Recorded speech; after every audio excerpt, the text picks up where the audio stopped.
pregnant woman walked into a biker bar asking for help. What happened next will leave you speechless. The rain poured down in relentless sheets, blurring the neon lights of the old roadside biker bar. Thunder rumbled in the distance, and the sound of motorcycles idling outside filled the air with a deep, steady growl. Inside, laughter and the clinking of bottles drowned out the storm, until the door suddenly burst open and a young woman stood in the doorway, drenched from head to toe. Her hands clutched her swollen belly, and her eyes, wide with fear, searched the smoky room. Every conversation stopped. A dozen leather-clad men turned to stare at her, their tattoos and rough faces making her hesitate. But desperation pushed her forward. "Please, someone help me," she gasped. "My car broke down. I think I'm going into labor." The room fell silent. For a long moment, no one moved. Then a man at the far end of the bar, broad-shouldered with graying hair and a scar along his jaw, slowly stood up. His name was Jack Dalton, leader of the Iron Serpent's motorcycle club. He was the kind of man people didn't say no to, the kind whose presence made others step aside.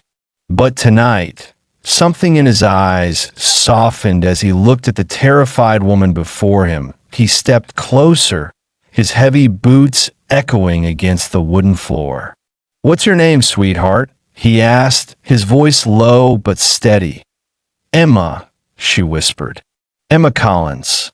Jack nodded once, then turned to his men. "Get some towels. Clear the table in the back.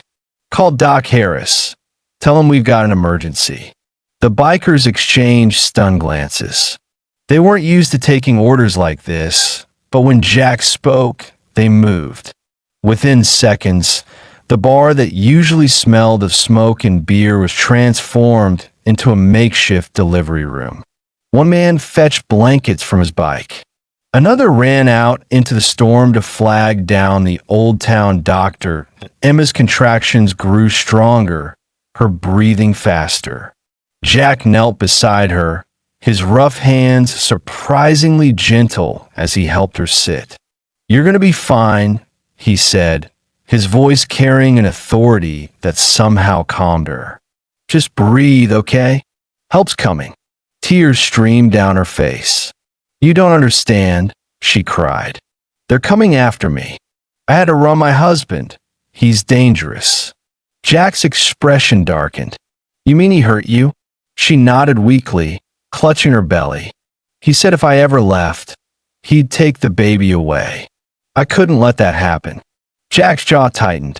He'd seen his share of monsters in life, but something about the terror in Emma's eyes hit a place deep inside him, a place he'd buried years ago when his own wife died giving birth.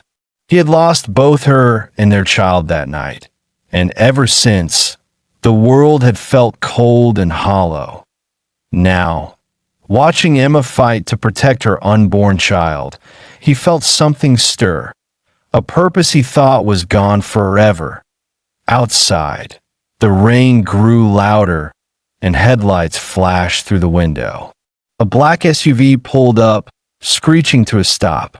Jack moved to the window and saw three men step out, hard-eyed, wearing dark coats. One of them was shouting, scanning the area. "They found me," Emma whispered, panic rising in her voice. Jack turned to his men. "Nobody gets in here," he growled. "You hear me? Nobody." The bikers stood, fists tightening, their earlier hesitation replaced by silent determination. For the first time in years, the Iron Serpents weren't just a gang. They were protectors. Minutes later, fists pounded on the bar's door. "Open up. We're looking for a woman. She stole something that doesn't belong to her."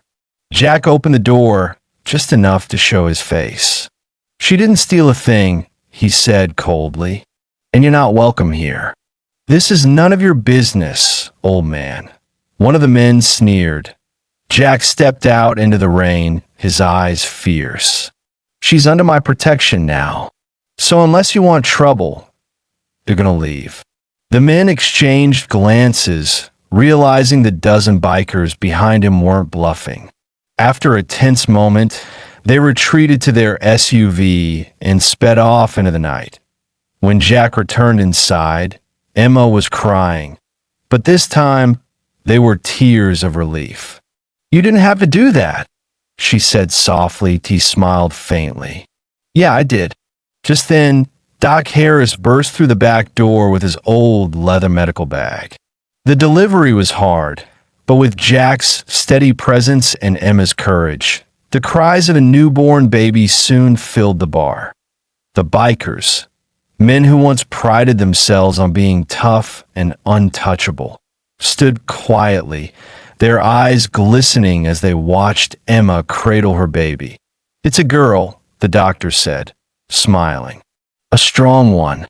Emma looked up at Jack, her voice trembling. "I don't know how to thank you." Jack knelt beside her, gazing at the tiny infant. "You already did," he murmured. "You reminded me what it means to fight for something worth saving." Days later, the police found Emma's husband and arrested him. Jack helped Emma start a new life, gave her a small apartment, money to get back on her feet, and his word that she'd always be safe. The bar became a local legend after that, the night the Iron Serpent stood guard for a stranger and her child. Months passed, and Emma often returned, her baby in her arms. Every time she did, Jack's bar filled with laughter again. And sometimes, when the music played softly in the background, she'd catch Jack staring at the little girl with a faint smile. The same kind of smile that said he'd finally found peace after years of silence. Moral of the story: sometimes the roughest hearts hide the deepest scars, and it only takes one act of courage, one cry for help, to remind us that compassion still lives where we least expect it.